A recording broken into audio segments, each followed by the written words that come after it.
session with regards to the demographic dividend. We're not supposed to call it demographic dividend, but the demographic bulge that South Asian countries are experiencing, the inability of South Asian countries to provide productive employment opportunities such that larger numbers are now going overseas for employment. This is, of course, beneficial. It brings in remittances. But at the same time, I think questions have also risen whether, to some extent, whether governments are not being held accountable to provide jobs because there's an easy avenue for their workers to go overseas and find employment. In this session, what we are going to focus on is some of the related aspects on migration. What government policies are in place across South Asia? Are they aggressively promoting migration as a solution for the employment problems that they are facing? What is the skills mix of migrants who are leaving? What does this mean for our own countries in terms of meeting our own development objectives? Can we afford to keep sending so many skilled migrants out?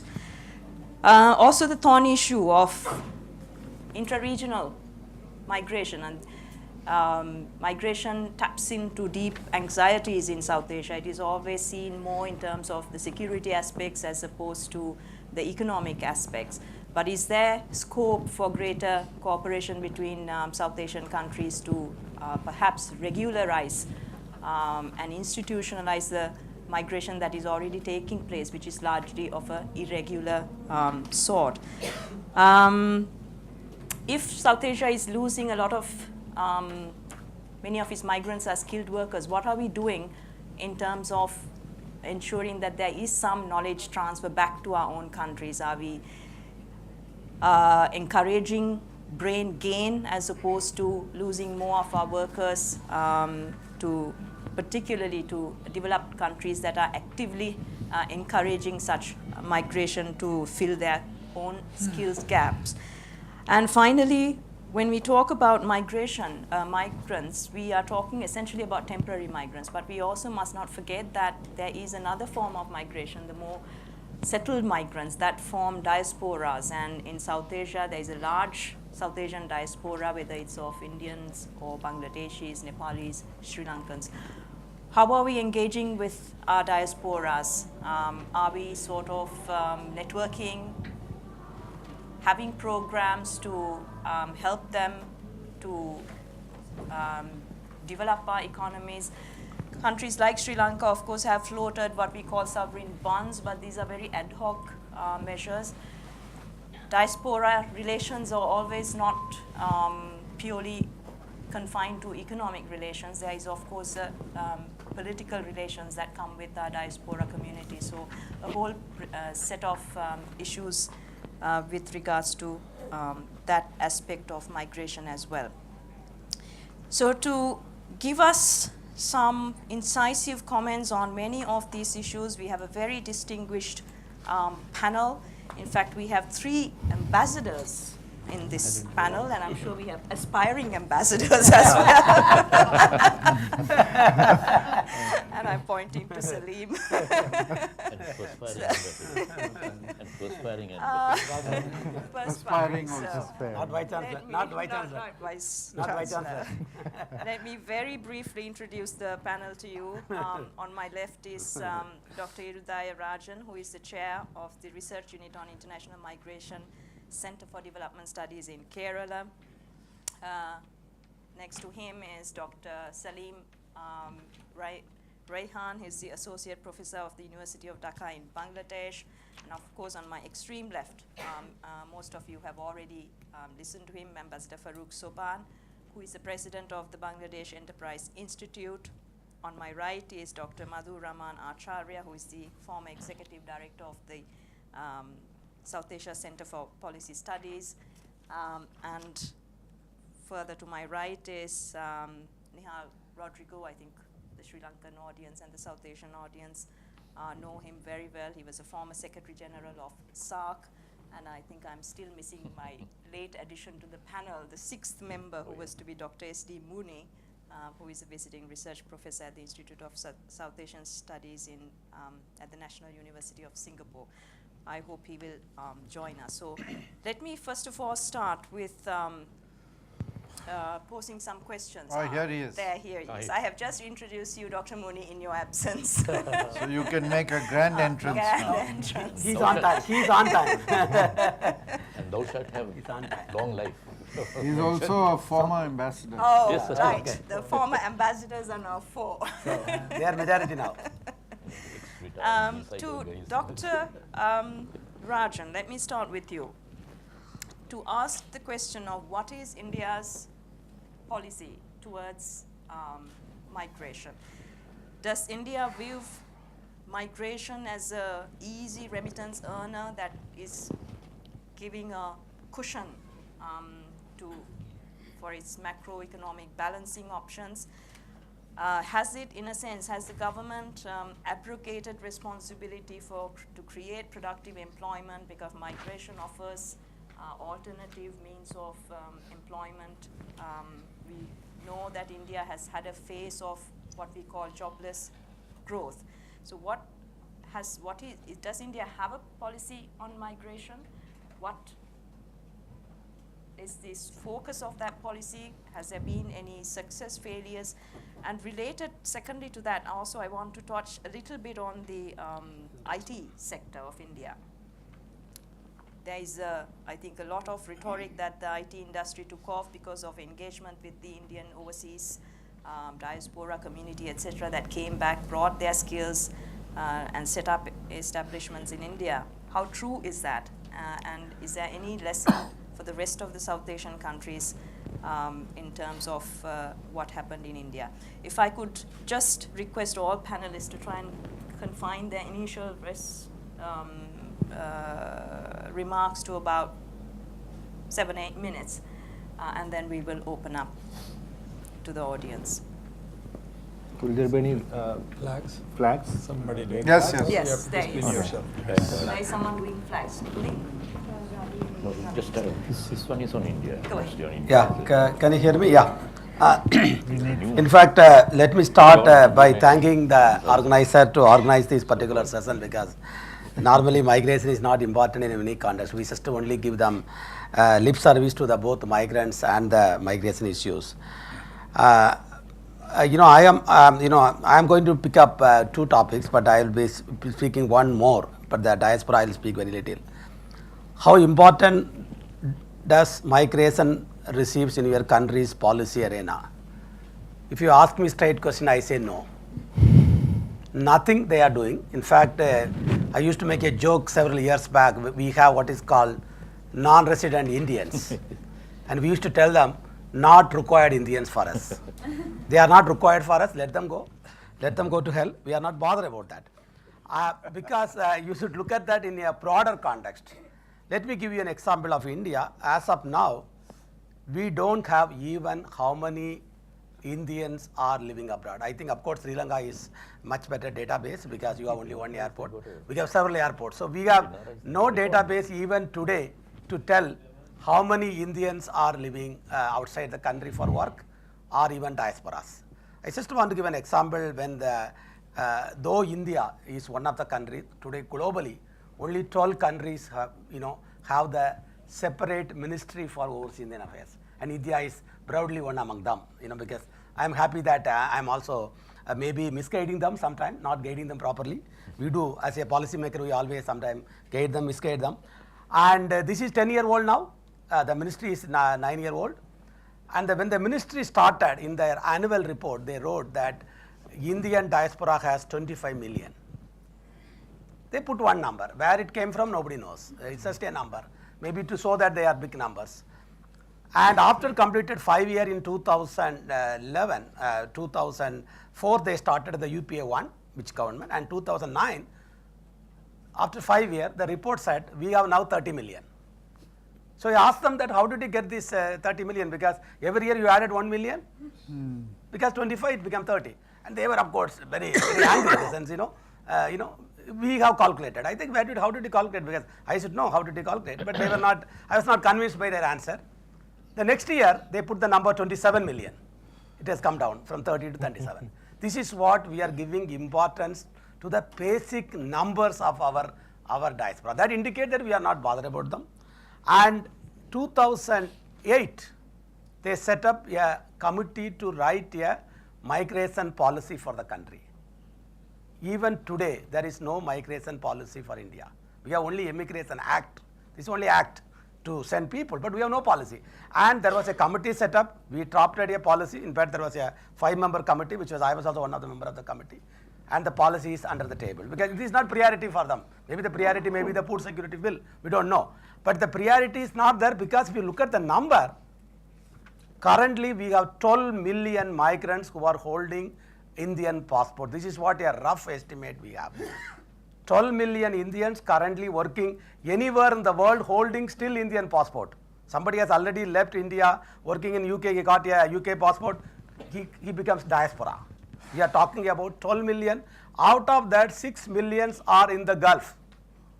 So you can think of India, we have 6 million in the Gulf and remaining throughout the world, whatever you talk about. So 12 million. And if you take the 12 million in the context of 1 billion, not like Sri Lanka, it is 0.00%. So the number game they lose, like the politics. If you don't have a number, you can't form the government. That's it. So this is something very important for us to understand. For 12 million for India outside is nothing, it's not a great thing. But what happened important for India is that because the World Bank giving some magic number which says that India is number 1 in remittances, where they, if you ask them again, sit with the World Bank man, Dilip, of course, we very close. Where did you get the number? We gave some number. That's it. So 64 million. India is number 1. Now India is number 1 in terms of remittances. Let further India to form a ministry. I think we are worried. We are talking. We are interested in remittances, not migrants. I think that is what happened in many of our country contexts. And I can give you an example. All the countries sitting here. In fact, there was a meeting held in 2008 end. I was in Colombo with 5 countries for a meeting. And every country was worried because of the global crisis. Every country was almost shivering, South Asian countries. Why? The remittances is going to be low. They were all worried. Every country is sending their teams to every country. Filipino was sending to Dubai. Everybody is going to see how we can keep our laborers there, not to come back. Every country were working hard not to bring their migrants. Returned migrants. Somebody told me in India it will be exodus. Exodus, what will happen? So we were worried not about them. We were worried because the money flow will come down and every country, including Sri Lanka, worried. They put every month remittances, I saw. It's coming down, oh my God. They will put month-wise remittances. Then suddenly it picked up. Oh, now we are happy. And all of us are happy in 2009 because remittances were resilient. In Nepal, in Sri Lanka, there was a decline, but then at the end of the day, we are happy because there was no growth, but you were managed. I think because we have no policy, because we are not worried. That's why we have policy on bringing their money, but we are not worried about migrant. That's why we have no policy. That is something, I think it's true for several countries here. Second thing, India is not, whenever I talk to my government, they say India is not here. We are not like Philippines. They tell me very clearly, we are not here to promote migration. So forget about that. We are not, people want to go, let them go. We are not here to promote migration. So Indian government policy, maybe true with Sri Lankan government also, true with Pakistan, people are going, they are bringing money, it's good for us. But we are not telling them, please go. We are not opening up, we are not sending more flights to Dubai or Qatar or something. Our policy, India policy, they tell me very clearly, our policy is very simple. We will facilitate legal and safe migration. We will facilitate legal and safe migration. This is what our policy, what they facilitate, I want you to look at it. I think this is something very, very important for us. And the second thing which is also important for us in the policy front, Today, India, I don't know if it is true in your countries, sitting here like Bangladesh, I think ambassadors can help me out many times, because when there is a problem in Saudi Arabia recently, the workers were started coming back because there was a policy. Everybody was running. In fact, my minister was running to Saudi Arabia to tell them don't send our people. So I met a Saudi Arabian labor minister in Dubai. He said, why your people are running to us? We are doing our own policy. You crack Bangladeshis in India, we crack Indians in Saudi Arabia. Very simple. And he was, we are sitting and talking, joking with me, and your minister want to come, your home minister want to come, your external affairs minister want to come, for what? Please keep them. Please allow their area. This is the very important policy we are talking about. I think I want to pick up 2 points. Yeah, I want to pick up 1 point, then maybe I'll pick it up. Look at the India case. Today, our Indian passports are issued by Ministry of Home Affairs. I have a passport. Every Indians get a passport issued by Ministry of Home Affairs. When he want to go abroad, especially people who are unskilled worker, they have to clear their passport to leave the country with Ministry of Overseas Indian Affairs. So your passport is moving from one ministry to another ministry to get a clearance. I get a passport from him and he cannot allow me to go. I go to her, okay. He says, okay, you can go to now Gulf. And then when I go to airport, another ministry is standing there. Which is the ministry? Ministry of External Affairs. They can stop me. So this is the policy we are talking about.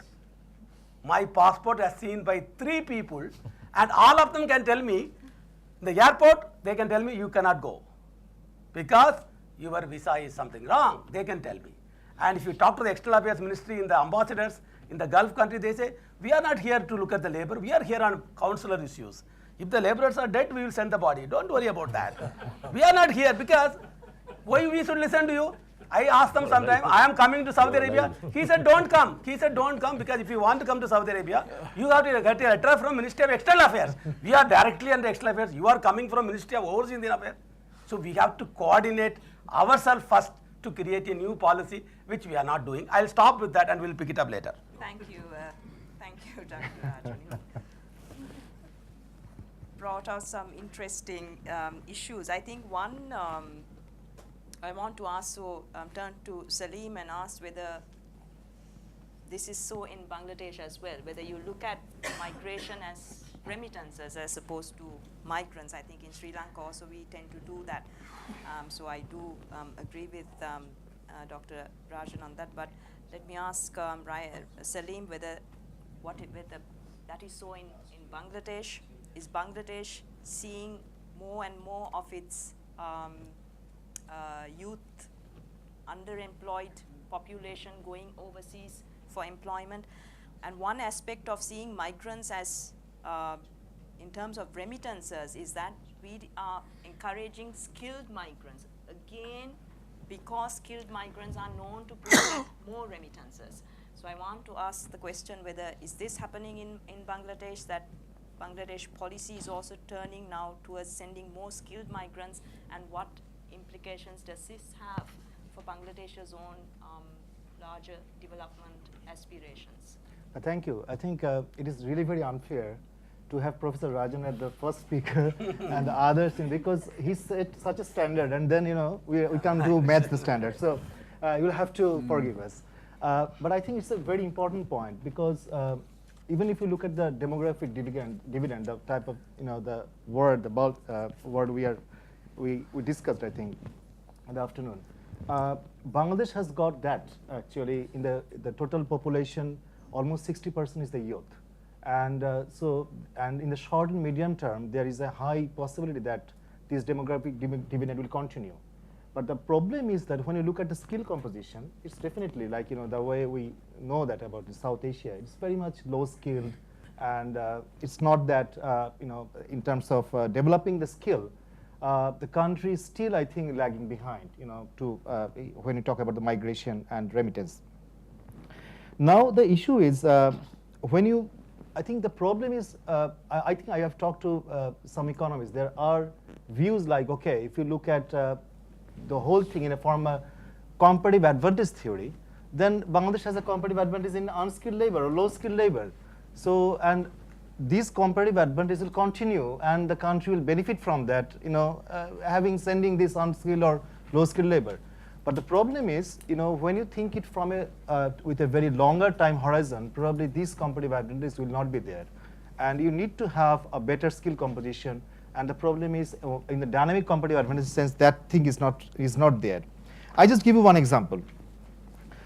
Recently, WTO has got the LDC services waiver. You know that, because under this provision, the countries, the WTO members can provide the other members, or especially the LDCs, services and their service providers, the preference. It was not in the GATS original negotiation, but it is now included.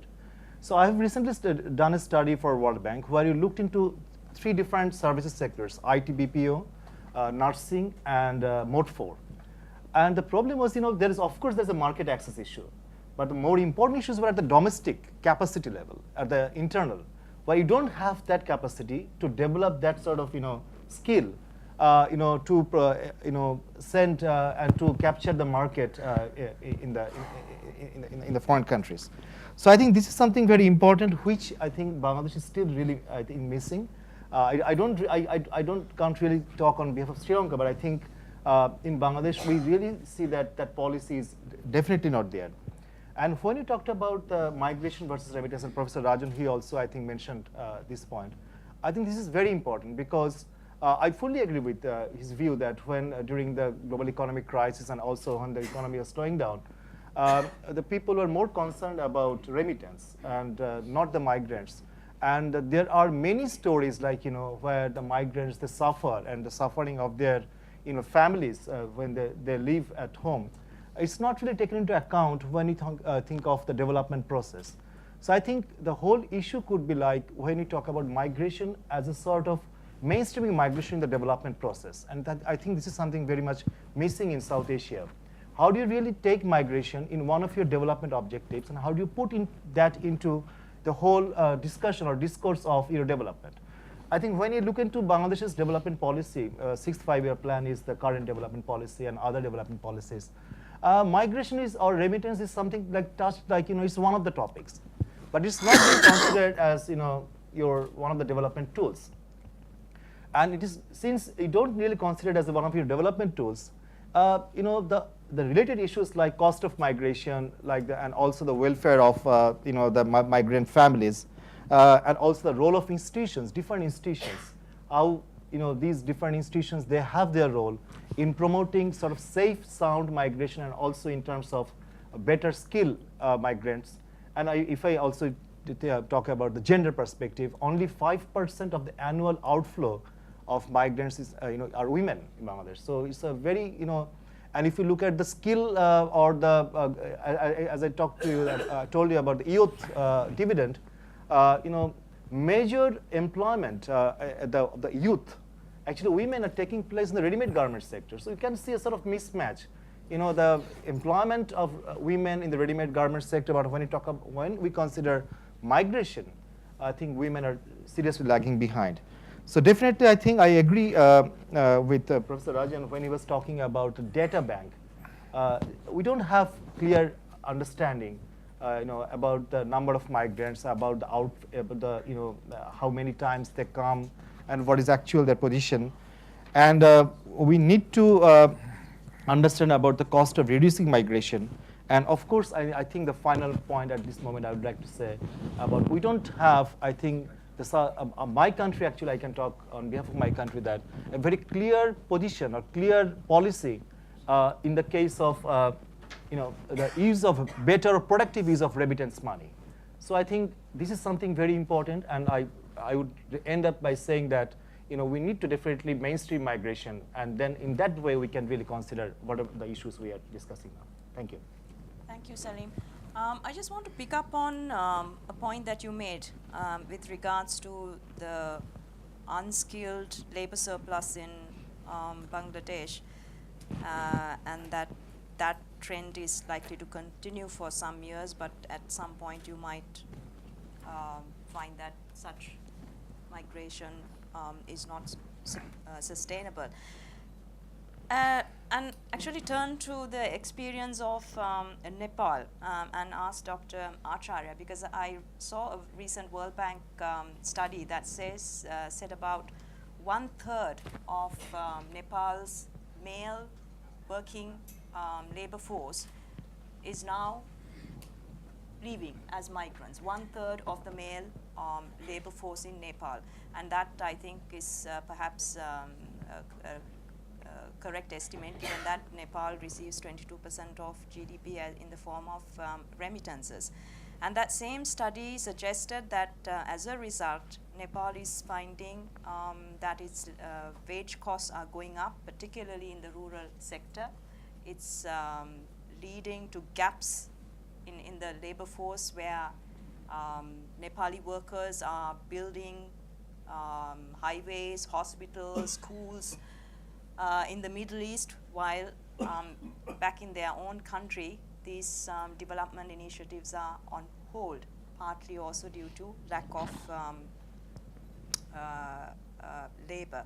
So is Nepal's current dependence on remittances at 22-23% of GDP, is this sustainable? If Nepal is saying that we want to grow at 7-8%, what we heard in the plenary session today, given that you are in the midst of China, India, both of which are going to keep growing at a fairly high pace, and Nepal wants to match that.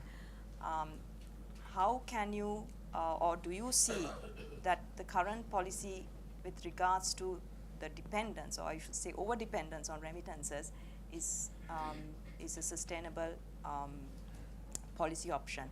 The second question that I want to pose to you also is with regards to intra-regional migration issues. Now, there are quite a number of Nepali migrants in India, regular as well as irregular migrants.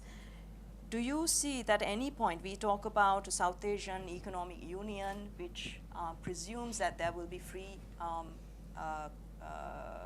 movement of labor within South Asian countries. In your view, do you see at any sort of future date that this will come for serious policy discussion? Is the space there, given the political sensitivities, etc., that we might see some form of seamless labor migration in the South Asian region? Thank you. You have assembled a group of 4 former ambassadors, and that reminds me on the lighter side. And when there are 2 diplomats together, there are likely to be 4 opinions. One each of them different. One they disagree, and one they agree, and another 4th they disagree. Agree to disagree. So and we have 8. We have 4. So you can have all the permutation and combinations here.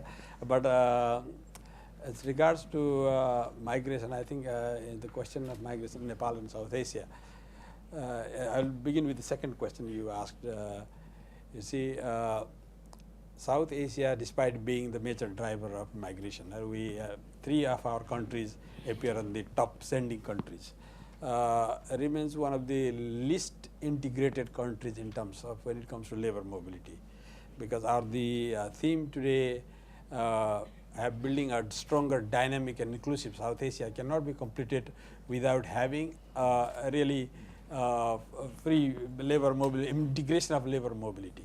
So here even you will see that, and you did not mention diaspora, and I was going to speak a few words there also. I'll come back to you on that. Yeah, see, we even refuse to acknowledge the migrant population within South Asia as diaspora. All of our countries, the diaspora means population living beyond South Asia. So we have 3 categories.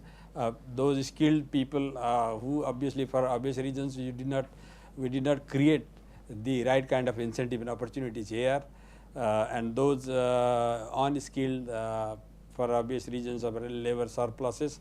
But like you mentioned in the case of Nepal, it's not just labor surplus. Economically, of course, comparative advantage theory says if there is surplus labor, it tends to migrate.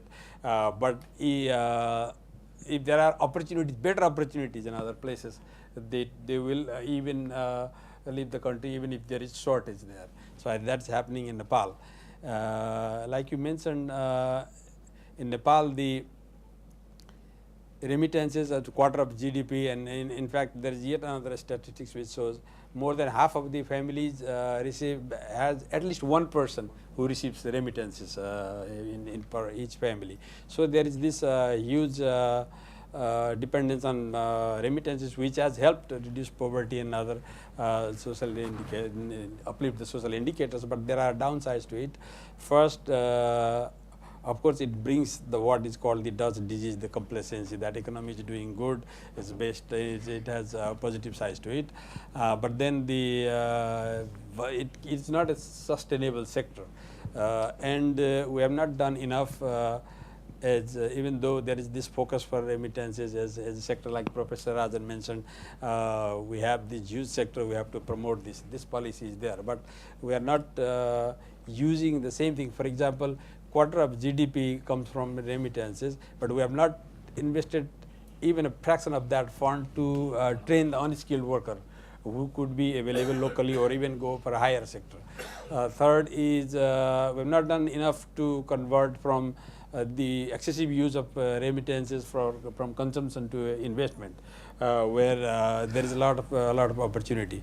And coming back to the question of the diaspora, of course, coming back to the question of the cross-border, this thing, you mentioned population from Nepal working in India, but we have a unique situation between Nepal and India, the open border situation. So we have populations working on both sides and freely migrating on both sides. So that makes migration as a politically sensitive issue, and one of the reasons why we don't have a migration policy as such is amounts to this factor, because in South Asia we tend to have very restrictive or in interpreting migration as a concession, political concession to neighbors. So this because the reason why we remain least integrated in terms of labor migration is because we have restrictive visa policies, we have restrictive politics, we have not created economic integration opportunities which is really integrated with the labor mobility as well.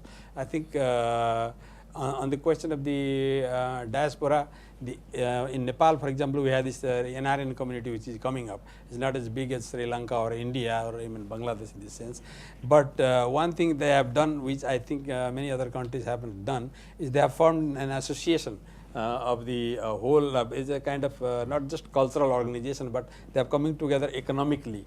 And connected politically. They have NRN, Nepalese non-resident Nepalese Association, is expanded over 65 countries. It's not a huge population.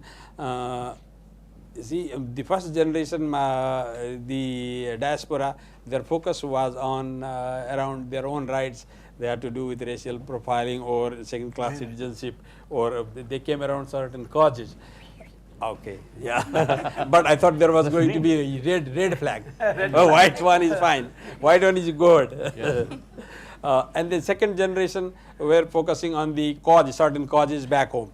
And even now, the focus is on more philanthropy or altruistic work or some charity. We have not done enough to really create opportunities so that these people will not come back for love or anything. If there is opportunity, we create for investment or we provide them the policy or the space, then only they will come. I think this needs to be realized when we are really moving towards a more dynamic South Asia, which is more integrated economically.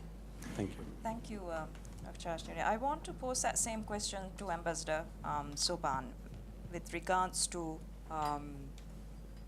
what future you see for intra-regional migration in South Asia, and in view of, I think, correct me if I'm wrong, but India is already fencing its border with Bangladesh in 2 phases to prevent what it calls irregular migration taking place from Bangladesh into India. Is there, do you see, is your opinion the same as Dr. Acharya, that you don't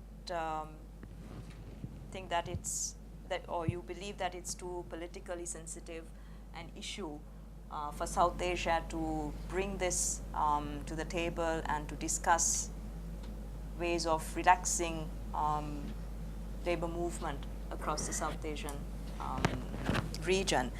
And related to that also, I want to also ask you to touch a little bit on Bangladesh's relations with its diaspora. how has it evolved? Is it a economically driven diaspora that Bangladesh has? Is Bangladesh connecting with its diaspora in any positive way with regards to helping its national development efforts? Because I will in turn be going to Sri Lanka also on this diaspora issue, where Sri Lanka's engagement with its diaspora is perhaps more political than economic. And I want to sort of flesh out if Bangladesh's approach is, or its relations with its diaspora is different to that of Sri Lanka. Sure, I'd be happy to respond to those questions. I think we should perhaps, Dushni, you should have mentioned that we've already had 3 meetings here in Colombo on this very subject. And in fact, IPS has brought out a book. One of the ideas, in fact, behind this whole exercise was whether we could get this onto the SAARC agenda and have a common SAARC or South Asian position on migration and the role of the diaspora. Because certainly for 5 of our countries, namely India, Bangladesh, Nepal, Sri Lanka and Pakistan, remittances are certainly very important. But then, as Dushni pointed out, we have problems within the region, and certainly one of the sticking points for many years now, it comes and goes depending on the political season, and especially when elections come closer, it becomes a hot topic, is the issue of illegal immigration from Bangladesh to India. But I thought it may be useful for me to preface my comments with a few figures. When there was a reference by Professor Rajan, I in fact look upon Bangladeshis outside Bangladesh, I would put them into 3 categories. We have approximately 7 million Bangladeshis working in the Middle East, in Southeast Asia and the Far East, and these are temporary migrants. And then we have those who become citizens of other countries, mainly in Europe, the UK, the US, Canada, and I'd put that number at approximately 3 million. So we have roughly 10 million. And then we have a rather sort of amorphous group who we would refer to as illegal immigrants. And you have illegal immigrants, in fact, not only in India, you have them in the Middle East, you have them in Southeast Asia. These are people who've overstayed their visas, and you have them also in the US. Now, the problem in the case of India, and I was High Commissioner more than 20 years ago, and I had to deal with this, is we have a very interesting position. The Indians say that there are 20 million illegal Bangladeshis in India, and the Bangladesh position is there are none. So there's, as you can see, a slight gap between the 2 positions. And if I accurately translate our position, is that if a Bangladeshi successfully enters into India and is not caught at the border, he instantaneously becomes an Indian citizen. Now, and indeed, there is strong support from the Indians' governments and state governments to facilitate this. As I said, this becomes a hot topic just before elections, because in Delhi, for example, it's a big issue with the BJP because they feel that the Bangladeshi migrants vote for Congress. And in West Bengal, the Congress feels that the Bangladeshi vote goes to the CPM, and so they oppose illegal immigration. Of course, the classic case is now in Assam, where reportedly 35 assembly seats in Assam are controlled by the Bangladeshi vote. Mind you, this is nothing compared to Tripura, where the entire government of Tripura is made up of ministers who were all born and grew up in Bangladesh. So we have a wide range. My point is really this point that if you speak about a South Asia Economic Union, then I think it's pointless to bring up this subject at all, because firstly, no one can do anything about it, neither the Indian government nor the Bangladesh government. It's a porous border, rates change, and I've in fact just begun, and you're waving a green flag at me already. Anyway, so is it in this world today, we have a high-level meeting at the UN on the subject of migration in early October. Shouldn't South Asia be working together and developing a common position rather than squabbling about a problem where neither India nor Bangladesh can do anything about it? Reportedly, the current rate, depending on where you want to cross the border from Bangladesh into India, is somewhere in the region of $2 to $5. So it's very inexpensive. Secondly, and I think this is very important to note, who exactly are we talking about? Because this process of migration has been taking place over 150 years. Started moving out, and they started moving out largely, and that was still the time of the pre-independence and so on. They went to all the English-speaking countries like Australia, UK, Canada, and so on. So that is another diaspora that moved out at that time. But in that situation, of course, some of it is very interesting, because I have this wonderful quote which I've been reading out all over the place. It was a quote by, in Singapore, there were a lot of people who were going to Singapore, so which maintained English as their sort of language of administration. And Lee Kuan Yew had this great quote about the Sri Lankan people who came. I'll read it out. It says, in terms of achievements and contributions to the growth and development of modern Singapore, Sri Lankans have done more than warranted by their numbers. What they have asked for is that they be judged on their own merits to compete with all others without discrimination.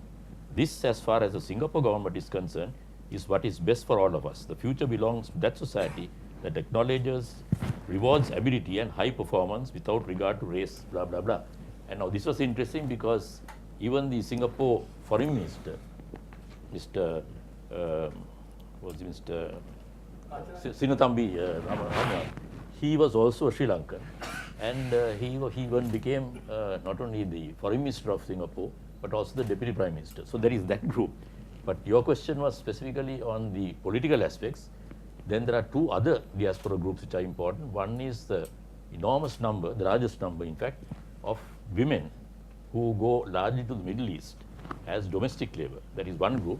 And the other one is the other group, which again partly due to the whole LTT squabble and the dealing with terrorist groups, people who quickly migrated, and they use the fact that they are Tamils in order to obtain visa status in a number of European countries, saying that if they remained in Sri Lanka, they would be butchered.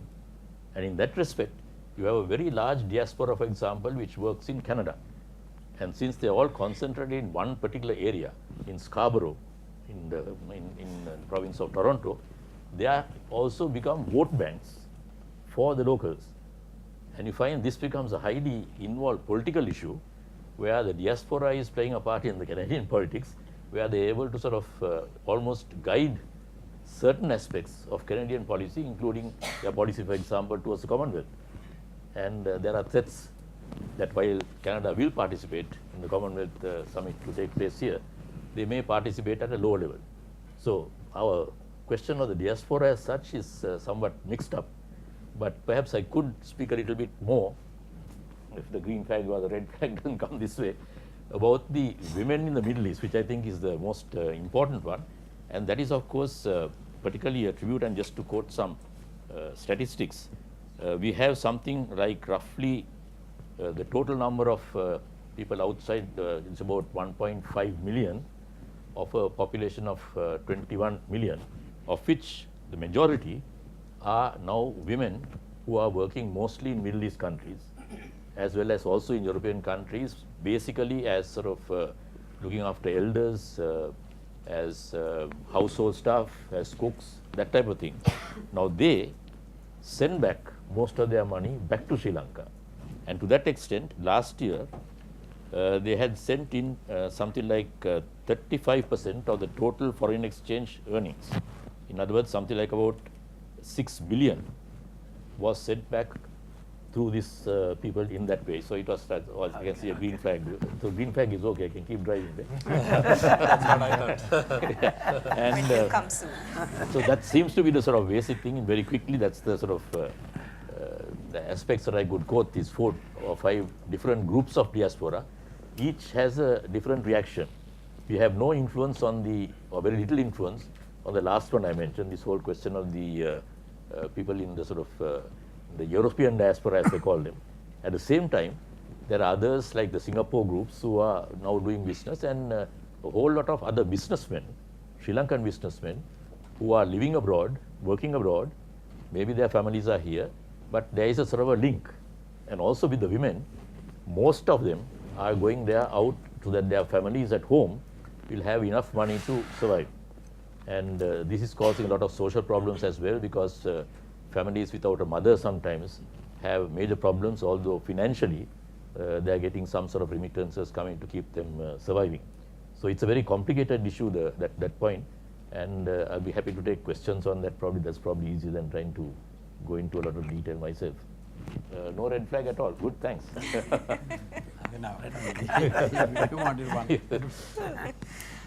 Final panelist, Dr. Muni, given your background on strategic studies, I want to come back to the question of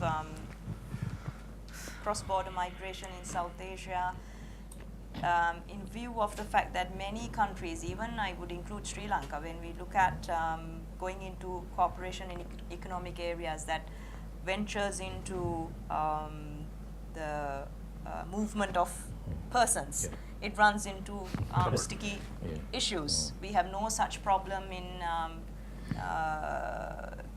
getting labor from China. But if it comes down to Indian investments and there is labor attached to that investment, then it does create some degree of backlash here.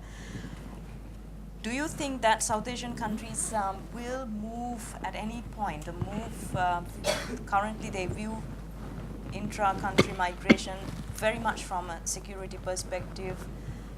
It taps into a lot of anxieties. Is that likely to change given the overall security concerns in the South Asian region? And should South Asia also engage with its diaspora at a regional level, or is it best left to national governments to handle their own diaspora separately? 3 comments before my time is counted. Number 1, I owe an explanation to you why I was late in coming. I wanted to physically demonstrate that I was the last minute intrusion on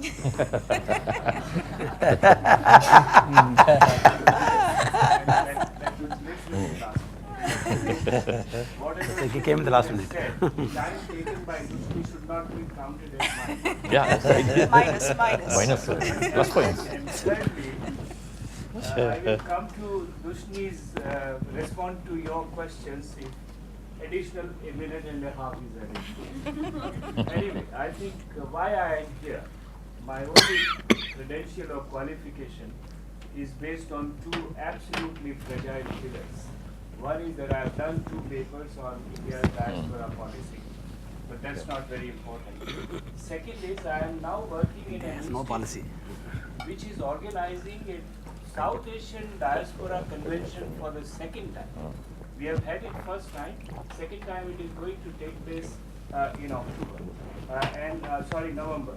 And the issues which we are grappling with are not on the panel. So I want to bring those issues on the panel. Number one, we have not started thinking in terms of South Asian diaspora. We are discussing in terms of diaspora of the South Asian countries. And we in this convention are trying to see if the South Asian diaspora can become a point of meeting on a South Asian identity to begin with, number one. And number two, if this economic summit here or by any other means, something can be done to network the South Asian diaspora to bring them together, not only for creating a South Asian identity outside South Asia, but also to pool their resources, not only in terms of money, but in terms of technology. Sam Pitroda is an excellent example in India, where he came and introduced a lot of changes. This kind of, and there is a South Asian diaspora which is very strongly technologically equipped, which is very strongly, not only in terms of remittances, and I'm not talking of the migrant labor. When you're talking of diaspora, please, there are two categories. One is migrant labor, who goes to work, comes back. He has to come back unless he changes his. We are talking of people who have gone ages, years back and got settled outside. And that diaspora has two assets. Besides remittances is a very small part. Or in fact, this is not a major factor for that kind of technology and investment. And whether these people can be brought together through a networking to invest either their technological skills or their financial resources on projects which are South Asian. What is happening is that the governments are luring them on the national agenda. The Indians are being lured by Indian government, Bangladeshis are being lured by Bangladeshi government, Sri Lanka, so on and so forth. Therefore, I think this is what the idea is of the convention. To what extent it succeeds, it does not succeed, I can't say. But I want to throw this issue on the table here, that whether we can think in terms of South Asian diaspora or not. Secondly, when we talk of diaspora, money is one aspect to which the governments are obsessed with. And for right reasons. I don't see anything, there is nothing for me to be ashamed, or for any other government in South Asia to be ashamed, if they are looking at the money earned by their own citizens.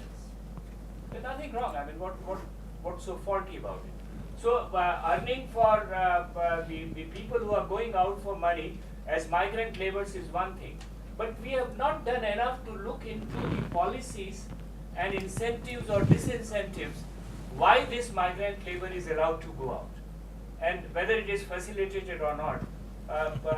Professor Rajan raised certain questions, but there are deeper answers than, in a sweeping manner which you described. And I give you, if you permit me, two Nepali examples to explain how the migration works. The Maoist movement, and even before that, some of you know Baburam, who was working in JNU. One thing which he did in JNU was to organize the Nepali citizens in India. And I used to talk to him, and he at that time used to say, sir, these Nepali people who have come and worked here are a political cushion to the monarchy. Because they all come out, they seek their jobs, they become earning members of their families. If they don't do that, and if they remain in Nepal, they will have to demand their right to work on the government, and would put pressure on those who are ruling there, and that's precisely monarchy. Therefore, he said, I want to close this border. I want people to remain in Nepal and be dissatisfied there, so that this rotten system is thrown away. This was one extremist view.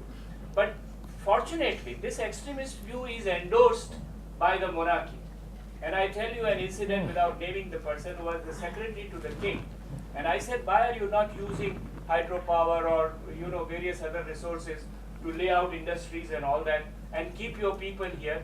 He said, look, I mean, if we keep them here, if we give them job, they from landless laborers would turn into blue-collar workers, organize themselves and become politically moral.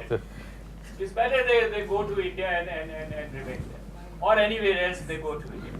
And this endorsed that the political pressure which they can create is actually doing. I think there is need for us to look into the deeper causes of what is happening. The third point I wish to make is, no country, including India, which has only done, as he said, for the last 10 years, we have some, a gimmick of a diaspora policy or a diaspora perspective. No country in South Asia has gone into this question of diaspora. There is no diaspora policy anymore. Not only migrant labor. You were only talking about migrant labor. I am saying even diaspora in terms of which we are talking. Now there is a growing realization that from a brain drain or from a kind of a liability which happened earlier, the diaspora can be used as a soft power. And India has given a lead in the use of the soft power, particularly the use of in Indo-American relations, the India nuclear civil, where the lobbies of the diaspora people work very hard. I don't want to go into Sri Lanka because I'm sitting in Sri Lanka. You have to go back. On the question of Tamil issues, Yeah, that's it. the constituencies have been politically mobilized, consciously and deliberately, in certain directions here and there, both by the Tamils as well also by the Sinhalese. And if the Tamils and the Sinhalese lived happily outside, they no longer do, because the divisions have been sharpened between them on terms of ethnic. She says red flags. Red Stop. Because you are talking about Sri Lanka. You are talking about Sri Lanka. Sri Lanka. That was a red flag. No, it's joking. She was accusing you of being a communist. Yeah, that's it. No more talking. Keep shy. See, sir. Right, we have about 15 minutes left of this session, so panelists will be very happy to take questions and respond to them. If you can please keep your queries very brief so that we can take at least 3-4 questions. Yes. I saw 2 hands going up here. 3, 4, 5, 6. Stop. Like this. One of the issues that wasn't mentioned was the fact that capital policy and the policy towards inflows of capital would have a major effect on the incentives to migrate. And I was wondering if the panel could talk a little bit about that. FDI policy and the such. Creating jobs at home would alleviate some of the pressure. Well, I have 3 quick questions and comments. One is to Professor Rajan. You said that getting the numbers right in India has been difficult if the government itself is not able to produce right data. But the difficulty arises because there's a lot of mobility between India and Nepal. We assume that there are about 1 million Nepalis in India, and we also assume at the same time there are about 900,000. No, I don't think so. Huh? Yeah, officially. Yeah. No, there's a difference between the diaspora, there's a difference between the Nepalis of Indian of Nepali origin and the migrants. I'm talking about the migrant workers. Migrant workers. Not diaspora. Not diaspora. So about 800,000 to 1 million in Nepal. So have you devised a way to count them? To get because counting when they are passing through immigration and lots of checks is much easier, but they don't pass through any sort of thing. The second is a comment, probably response. You said that how sustainable is remittance for Nepal? Yeah, of course, the remittance story in Nepal is not a long story. It started from 2005 onwards. It picked up because of the conflict and all those things. But people are coming back. They are not coming back only with money. They are coming back with the skills. And most importantly, aptitude. I mean, the kind of discipline and to-do kind of spirit. So I have recently encountered with 3,000 people who worked in Israel in the farm, working in Nepal. All 3,000 of them have started innovative, modern farming. That's creating some kind of wave around the countryside. So it is not going to be sustainable, of course, but we will have to replace by the domestic production. Third, I fully support and honor the suggestion made by Professor S.T. Muni that we should not only be talking about the Nepali diaspora or Indian diaspora, we should mobilize for the regional projects like Nepal's hydropower requires a lot of resources. So South Asian diaspora for a South Asian project. That should be something we should be talking about in the future. Thank you. Professor Lama? Yeah, thank you very much. You know, my first submission is we don't have policies in India.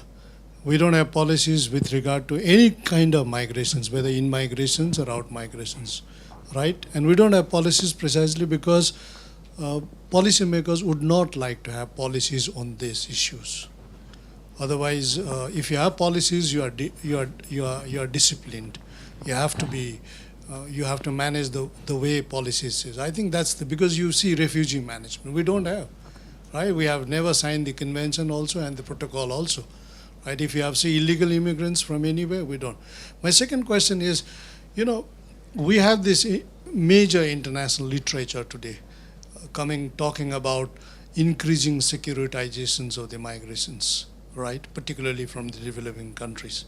And this is really going to affect, as they did with the refugees from all over the world, now they are again trying to do it for the migrants, right? Say if you take Japan, we did a small list quickly.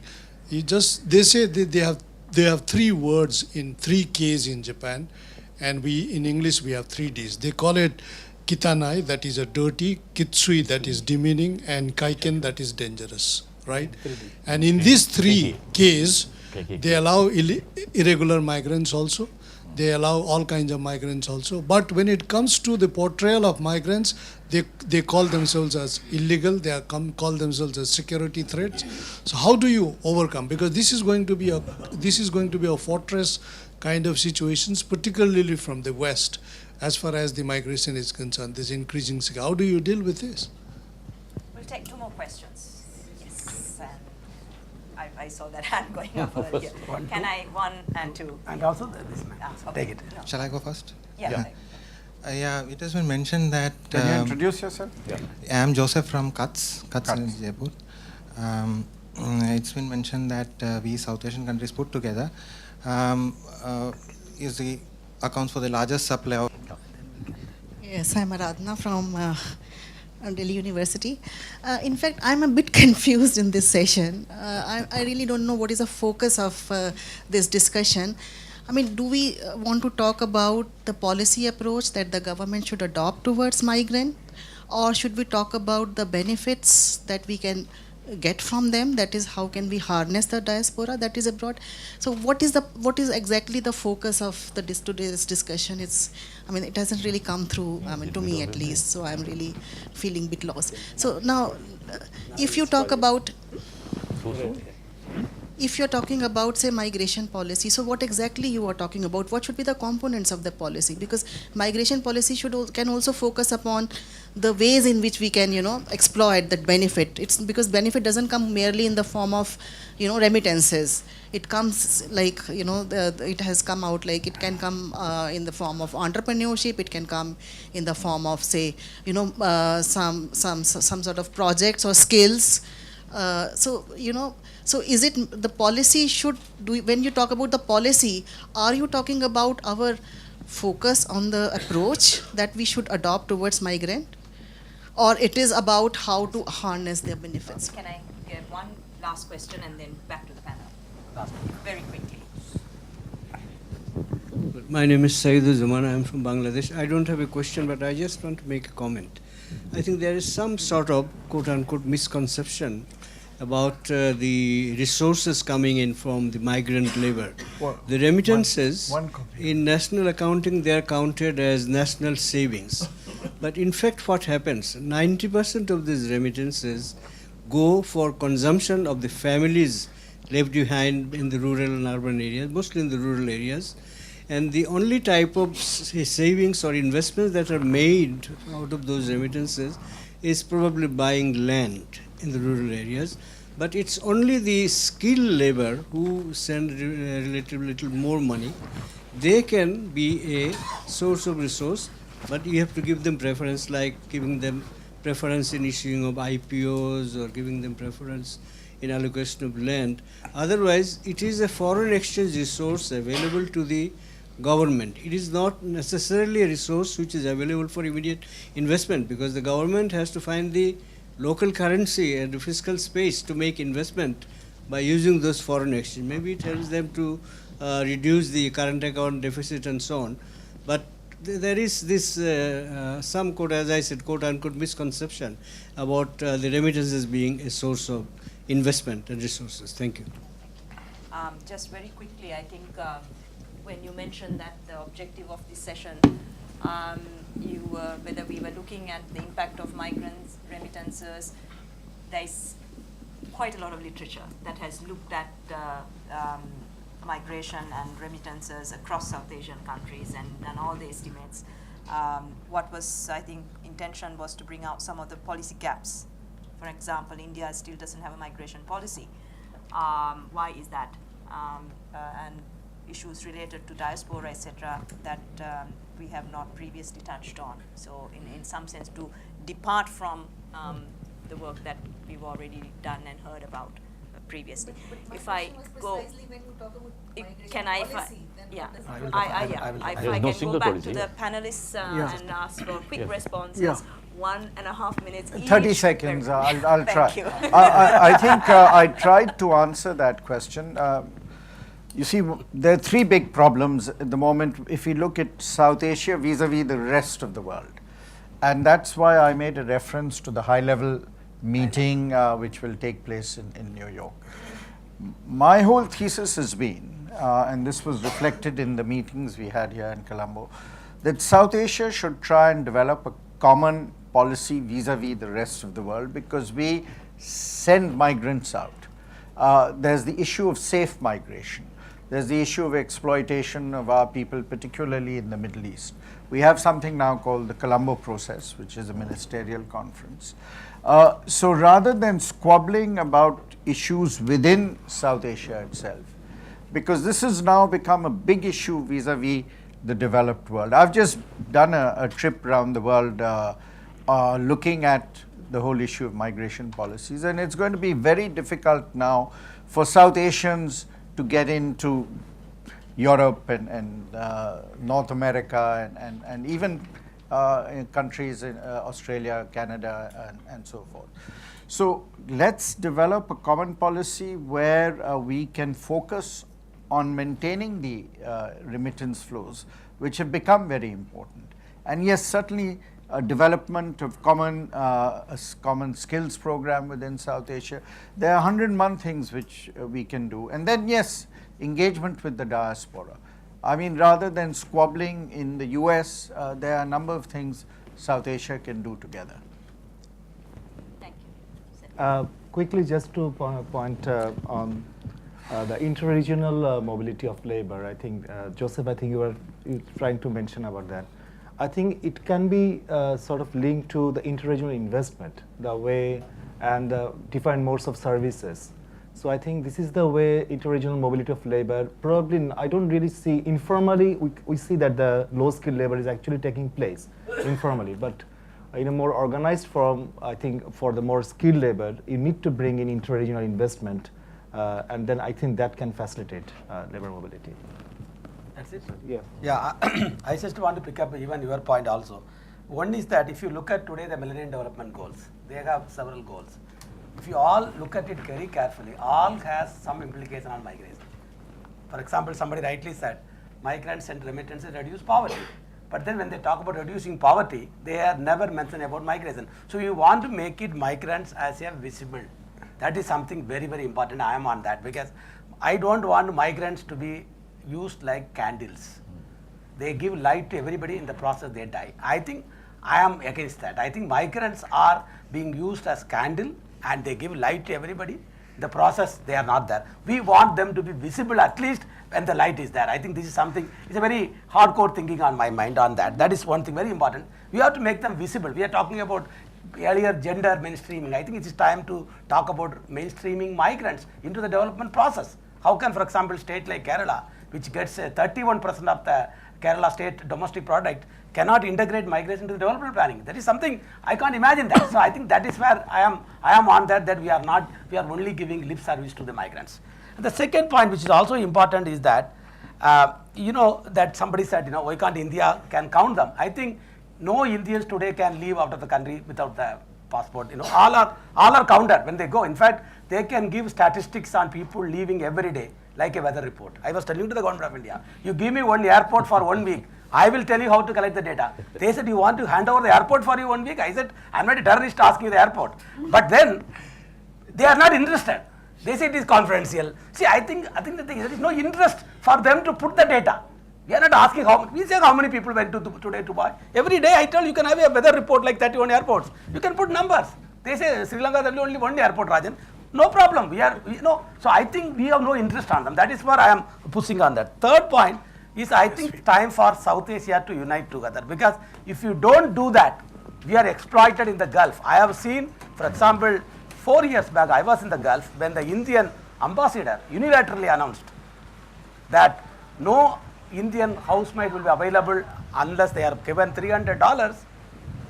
Many South Asian countries, our SAARC countries, went to the government saying that we will provide our women as housemaids for $100. I think this is very serious issue. We have to unite. We can fight between India and Pakistan here, but I'm sorry, you should not fight there. We have to unite as a SAARC. We have a framework called SAARC framework. I think we should use it, and we should set a minimum wage there. I was talking with them in the government. They told me in Kuwait, they said we have no minimum wages. I said, like, I am coming from a country, there is a minimum wages. So I think if you don't unite, you are all exploited in the Gulf countries. I think that should not be. I think we should have some strategy.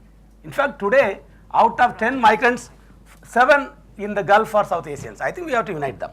Yeah. I think this being the economic summit, I think the first thing we should be able to come out of this is we should be able to separate the political and economic issues of migration. Of course, there is a lot of sensitivity around politics around. We just heard from millions to zero. There is this big difference. So we cannot come around that. But what we can possibly come together is South Asia, we are all countries of origin. Our workers are being exploited. So there is this dialogue process where we can agree at least on the basic minimum. None of us have even ratified the International Convention for Migrant Workers. Only Sri Lanka has, I think. And so has the countries which receive migrant workers. I think here what we should focus on little steps that leads to diffusing our political differences. For example, we can start recognizing the skills, standards and degrees that all of us, our countries have. Different levels of degree. That doesn't require a big political decision to do. So I think that should be the focus at the moment. Yeah, mine, the first point, go global, I don't think we can, because I think we have to go national. And here, national Sri Lanka remittances, they're helpful and we checked it out. And also, we have already had bilateral agreements with the governments of Jordan, United Arab Emirates, Bahrain, Libya, and Qatar. So there is a certain degree of minimal wages and so on to make sure that things are working. So that I think is okay. The second point is that we have to also work with the other migrants, which is a unique case in Sri Lanka. This is the rump residue of the LTT, which is also involved in not only people smuggling to Australia, gun running, drug smuggling, the whole works. And they are now being at last attacked by various other governments to try and stop them for that reason. So that is one aspect of migration which has to be really very carefully checked out, purely because there are vote banks in Canada, and a place like Canada, if it rains on the voting day, half the people won't vote. But they have a busload of Sri Lankan LTTers coming in. The room B? Sorry? They get a busload of X number of Sri Lankan diaspora guys coming and voting for a particular candidate. And the last one on the Gulf, yes, there is a certain degree of, I mentioned those agreements we have signed, there is a minimum wage that is stipulated, and that works. So I think on the whole, I don't think we can go global, although we've had now, at the moment, we got Abu Dhabi dialogue, there's a Manila, Philippines in May 12th, Colombo process, and there's another one like linked up. So we're going to have all these, but each country will have its own national aspect, but certainly on things like wage limits, that I think we can work out, because Sri Lanka has worked it out with about 5 countries on a bilateral basis. And I think that, I don't know if it's possible to sort of make it a little broader. If it's possible, excellent. Thank you. Dr. Lodi, in order to make up for including you in the last moment. Inclusive. I am going to give up Inclusive. my prerogative Inclusive growth. as chair to have the last word. I give that privilege over to you. Last word to No you. last word. If we have confused you, we have succeeded. Yeah, That's very important. confusion was confounded. You're confused. First necessary Exactly. stage Very important. of any creative thing. Yeah, I agree. Secondly, Yeah. why are you confused? Yeah. I mean, I don't understand. Because policy and benefits are linked with each other. There is no contradiction between the two. In fact, I will continue with Ambassador Sobhan's argument. It's not only benefits, there are challenges. Yeah, yeah, that's right. Therefore, policy will have to address both the benefits as well as the challenges. One last moment, I think every emigrating country is shy on counting. Every recipient country is very strong on Boastful counting. in this. Boastful, yeah. That is politics. And, no, this is not only because it affects you. And this will continue to happen unless you have a regional perspective. If you are not thinking in terms of regional integration, you're thinking in terms of nursing your own constituencies, you will have to do that. Thank you very much. So my thanks once again to the excellent panel and to the audience for their active participation. Thank you. Thank you.